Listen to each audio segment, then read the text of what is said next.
A very good afternoon, students. Welcome back to the class. Today, we will be discussing about regulatory bodies in India. As I told you, Indian financial system is one of the best and well-organized financial system in the world. The financial system in India is regulated by independent regulatory boards or independent regulators in the field of banking, insurance, capital markets, it could be commodity markets, pension funds, etc. The government plays a very important and significant role in controlling the financial system in India. That is why we call it as Indian financial system is said to be an organized financial system. But the working of financial system is influenced by the regulators. At least, if not completely, at least to a certain extent, the regulatory bodies are going to have an impact on their working. The Indian financial system is regulated by 5 major regulatory bodies, that is RBI, SEBI, Security and Exchange Board of India, IRDAI, Insurance Regulatory and Development Authority of India, FMC, that is Forward Market Commission of India, PFRDA, Pension Fund Regulatory and Development Authority. So in this class, we will go through and discuss in detail or in brief about these 5 regulatory bodies. So the first regulatory body is the RBI, that is Reserve Bank of India. So RBI is an apex monetary institution in India. It was established in the year 1935 in April in Calcutta. The act was passed in 1934, but it was established on April 1935. It is also known as the Central Bank of India. Later, this was moved to Mumbai in 1937. And it is fully owned by the Government of India. Now, coming to the roles of RBI, what are the different roles that Reserve Bank of India plays? It plays 4 important roles in controlling the first role is control of money supply. The second, it monitors the key indicators like the GDP, inflation, all the economic indicators it is going to monitor. It maintains people's confidence in the banking and financial system of providing tools. Today, people are more confident in investing in commercial banks that are nationalized than unnationalized banks. Next, RBI is also, or RBI plays a role of formulating monetary policies like the inflation control, bank credit and interest rate control. All these are formulated by Reserve Bank of India. Now moving on to the functions of Reserve Bank of India. So Reserve Bank of India performs all typical functions of a good central bank. It carries out a variety of development and promotional functions which are tuned to the course of economic planning in the country. So some of the functions are listed in this particular slide. Issue of currency notes. So it is the only authority, or RBI has the authority for issuing the currency notes.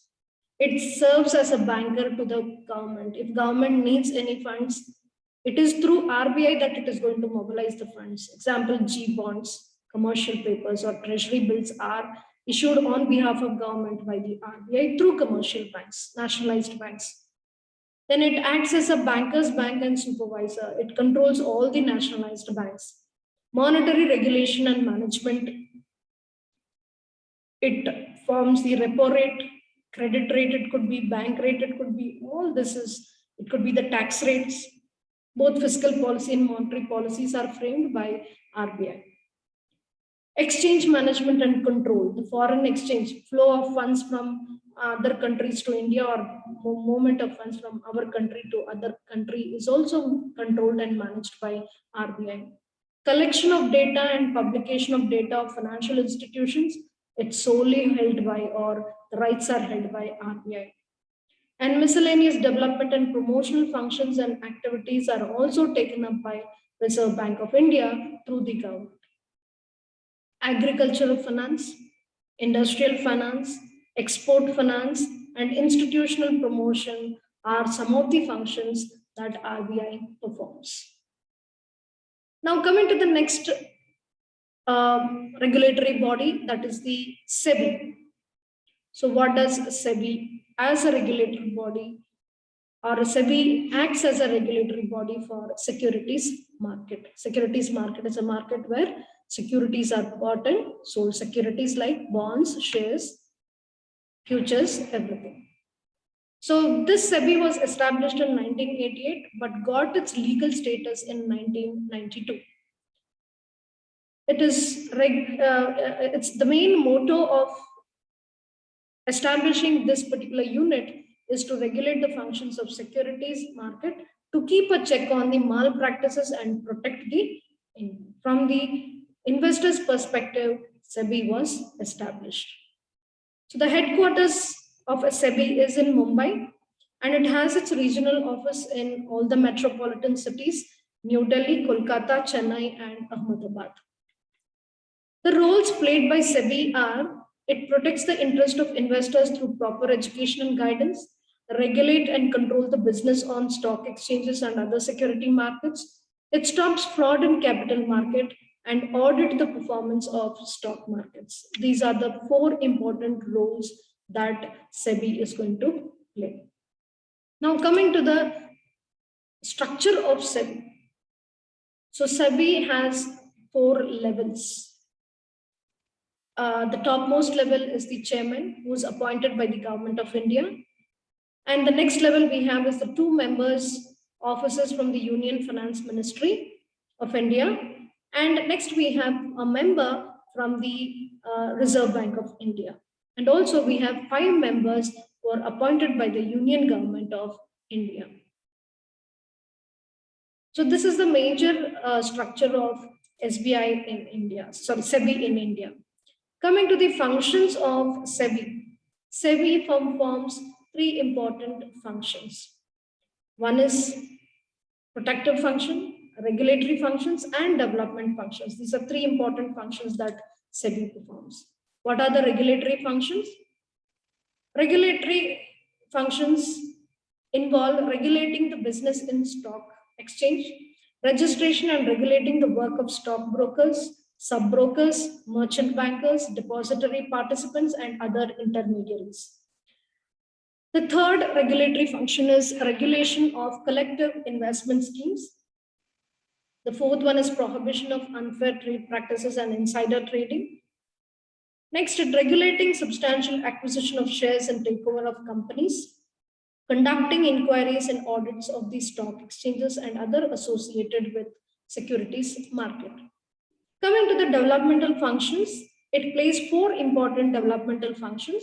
One is promote investors' education to increase participation in capital market, training of intermediaries like the brokers and sub-brokers, conducting research and publishing market information which are useful to all market participants, then promoting self-regulatory organizations.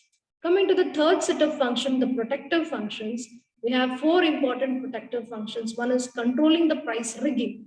So the practice of inflating the price of stocks or enhancing their quoted value by a system of predented purchases, creating an unusual demand for such stock is called as rigging. And the main protective function is controlling this price rigging. Next is prohibition of insider trading. The employees or executives who have access to the strategic information about the company use the same for trading the company's stock or securities. And this we call it as insider trading and is highly discouraged by SEBI. The third is prohibition of fraudulent and unfair trade practices. And SEBI promotes fair practices and code of conduct. So after the functions, let us analyze the power of powers of SBI. So to discharge its functions, SEBI need to have certain powers. And the following are the powers that is vested with the SEBI. So power of civil court, powers to suspend trading of any security in the recognized stock exchange, power to restrain persons from assessing the securities market, powers to regulate or prohibit issue of prospectus, offer documents or advertisements soliciting money for issue of securities, to approve bylaws of stock exchanges, to require the stock exchange to amend their bylaws, and power to investigate. These are the important powers of SEBI. And some more powers are inspect the books of accounts and call for periodical returns from recognized stock exchanges, inspect the books of accounts of intermediaries, power to cancel certificates, power to impose penalties. It has the power to make regulations, and it has the power to prohibit the manipulative and deceptive devices that insider trading and substantial acquisition of securities or control. Okay, so now coming to the legal framework of SEBI. SEBI Act came into existence in 1992. The Security Contract Act came into force in 1956. Securities Contract Regulation Rules came into force in 1957.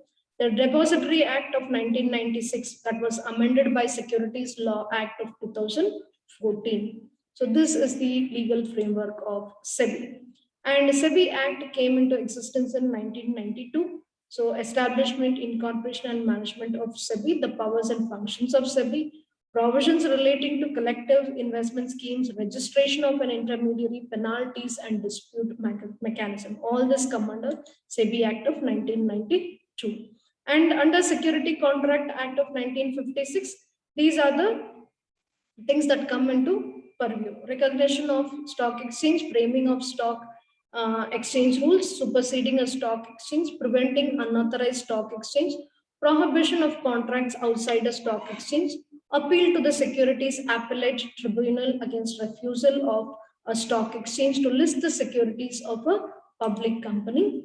And the third regulation, or the third framework, Securities Contract Rules 1957, talks about qualification to be a member of a recognized stock exchange, SEBI nominees for governing body of stock exchange, accounting procedures, requirement for listing securities on a recognized stock exchange. So these are the four important things that security contract talks about. And next is Depository Act 1996 talks about the registration of depositories, the registration of depository participants, the process of surrendering the certificate of securities, the procedure for dematerialization, how you can create, how do you pledge, or how do you hypothecate your securities. All these come under the Depository Act of 1996. Now coming to Insurance Regulatory and Development Authority of India, IRDAI. So what is this IRDAI? This IRDAI is said to be an autonomous statutory body for regulating and developing the insurance industry of India, because insurance has grown vastly after independence. So in 1999, the need for a statutory body to regulate and govern insurance sector was realized, and it came into existence in 1999 by passing an act in the Indian Parliament. The headquarters of IRDAI is located in Hyderabad, Telangana, and it regulates and promotes insurance businesses in India. So the primary agency which regulates, guides, and formulates policies for insurance products is the IRDAI.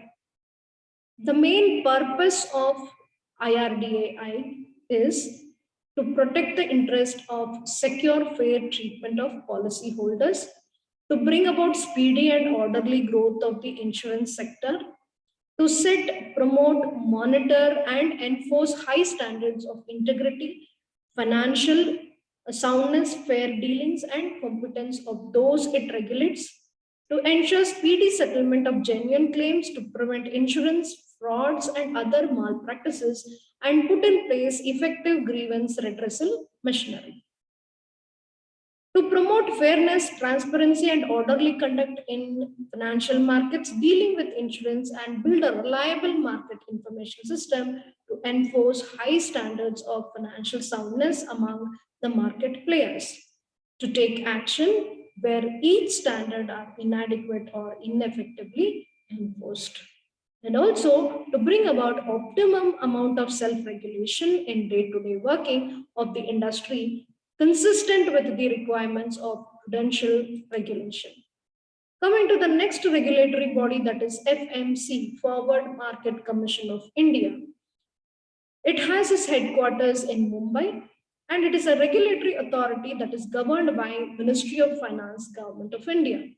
So it's a statutory body which was established in 1953 under Forwards Contract Regulation Act of 1952. So this commission allows for commodity trading in 22 exchanges in India, and the FMC is now merged with SEBI, with Security Exchange Board of India. Now coming to the last regulatory body, that is Pension Fund Regulatory and Development Authority. This was established in the year 2003 by Government of India in order to regulate the pension sector in India. The National Pension System was launched in Jan 2004 with an aim to provide retirement income to all the citizens. So the objective of National Pension Scheme is to set up pension reforms and inculcate the habit of saving for retirement among the citizens who are employed in non-government sectors. So government sectors, they have the pension scheme, they have the PF scheme. So how do people who are other than government sectors, how they could go about? They could go with PPF, they can go with NPS, they can go with gratuity fund in any commercial banks. So all this is being governed by PFRDA, that is Pension Fund Regulatory and Development Authority. So with this, we come to the end of the regulatory bodies in India. We will meet in tomorrow's class with a new concept. Till then, goodbye. Have a nice day. Thank you, students.